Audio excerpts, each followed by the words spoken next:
Have you ever heard somebody be referred to as being on the left wing, or maybe somebody is far right? What do those terms mean? In this video, we're going to just scratch the surface and try to define political ideologies. That's really going to get to the core of what those terms actually mean. So to define a political ideology, first, I want to ask you a couple of questions. When you think about the nature of people, like how people are, do you believe that people are inherently good? Maybe intrinsically, we're all really good, and maybe we can become corrupted, but it's because of the system or the structure around us. Or maybe instead, you believe that people are inherently selfish or inherently prone to conflict. You know, the answer to that question is going to help shape your political ideology. Also, another question, what about the role of government? Would you prefer to have a really large and active government that's really involved in people's lives? Or would you prefer to have a government that steps out of the way and lets people do what they want? The answer to those questions will really shape your unique political ideology. You can see political ideology essentially like as a pair of glasses that you can put on. It's a set of filter or lens that you can use to look out at the world, and it shapes how you interpret information and the way that you see the world. So one of the things we're going to do in this video is to try to understand some of the most common political ideologies. We're going to look from libertarians to socialists and everything in between. Now, you're going to see down here on the slide, we've got sort of this scale from left to right. And this is one way of conceptualizing political ideologies. It's not the only way. And in fact, I actually don't like this way of looking at it very much because I think it's a little bit more complicated. But it's a really good starting point for our class to try to just sort of get some of this basic vocabulary out of the way. Now, a minute ago, I mentioned left wing and right wing. Where did those terms come from? Those are actually very old terms dating back to the 1700s. During the French Revolution, in Parliament, you had supporters of the king who were more for tradition and upholding, the authority of the king on the political right. They would actually sit on the right part of the building.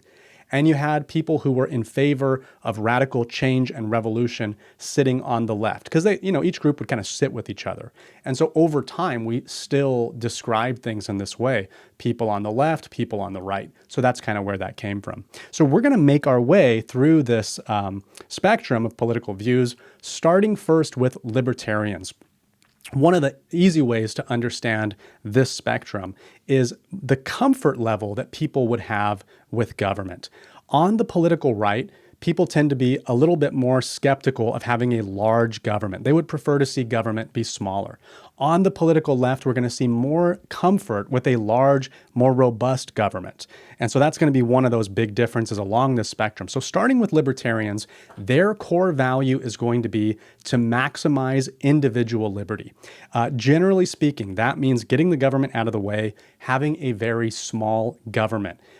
Maybe if there is a government, it's going to be there just to enforce personal property. Somebody comes over to your house and steals your TV. Maybe there's a court system and there are police officers that can come and advocate for that. But aside from that, libertarians would be very comfortable getting the government out of the way and letting people choose for themselves. And so while we see libertarians as being on the right, sometimes they have some views that wouldn't really be very well associated with conservatives. Let me give you an example. When it comes to the issue of drugs, many libertarians would feel comfortable legalizing all drugs. After all, if your goal is to maximize individual liberty, what business does the government have about what substance you put in your body? According to libertarians, that should be a decision that you get to make and you alone. So libertarians are going to be very opposed to having government be involved in, taxing individuals and using that on social programs and so forth. They'd rather let people keep what they make and spend the money however they see fit. Okay, so that's going to be libertarians. Now, moving right along, again, we're on the right now. We're going to see that a big part of the political right are conservatives. Now, conservatives today in America are going to be most at home in the Republican Party. Conservatives, their core value is to uphold tradition while preserving individual liberty or freedom. So conservatives are going to place a high value on the concept of liberty, but they're going to balance that with order and tradition.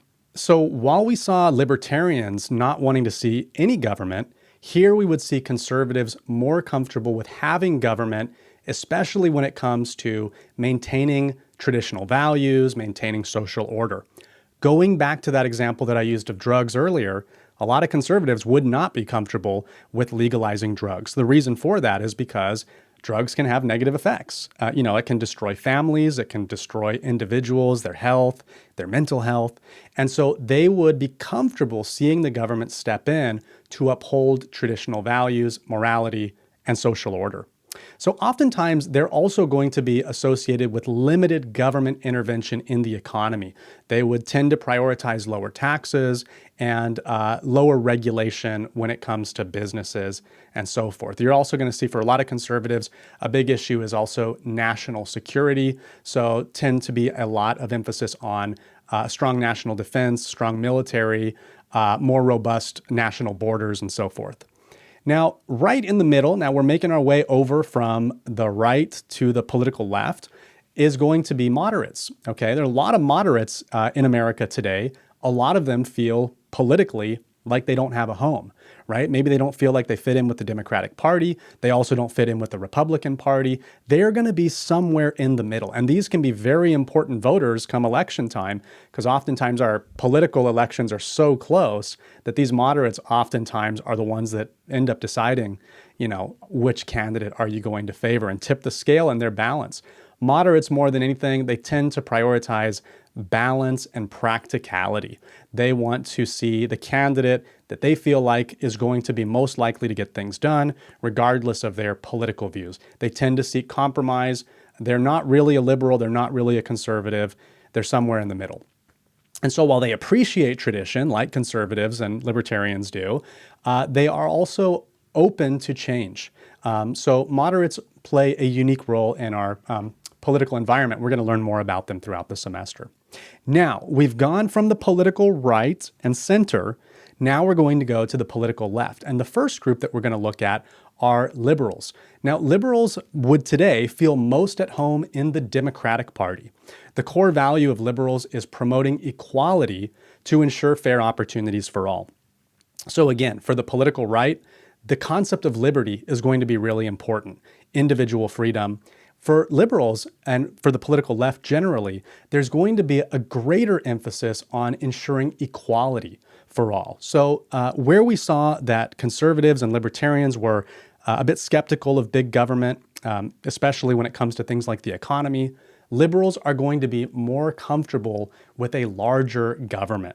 So they would actually advocate government taking action to improve social welfare and address issues of inequality. This is often why you see liberal politicians advocating for higher taxes on high-income earners and more social programs for people who are low income, including work programs and things like that.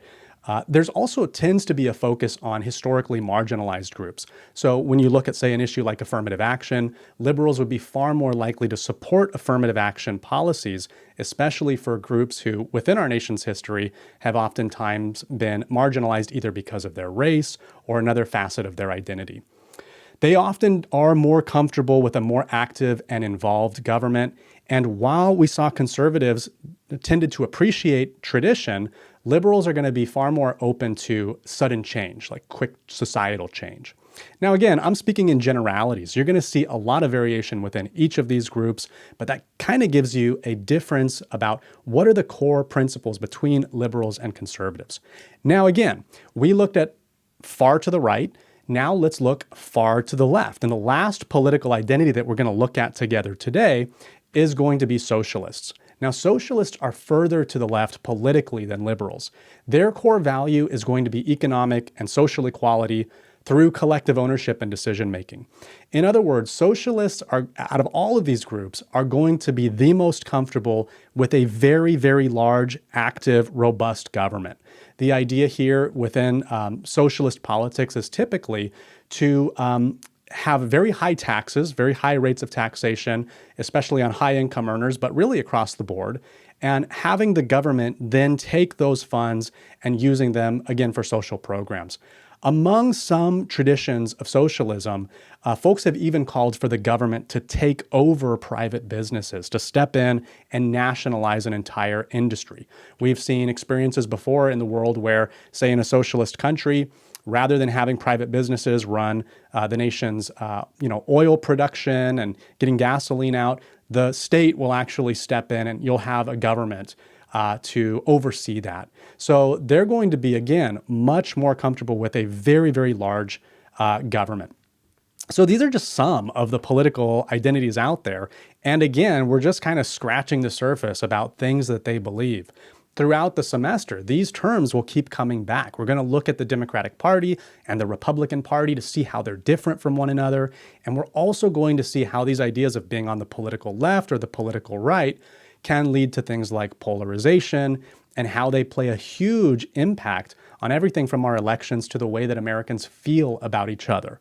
So I hope this has been a little bit useful for you. I hope that you've learned something from this video.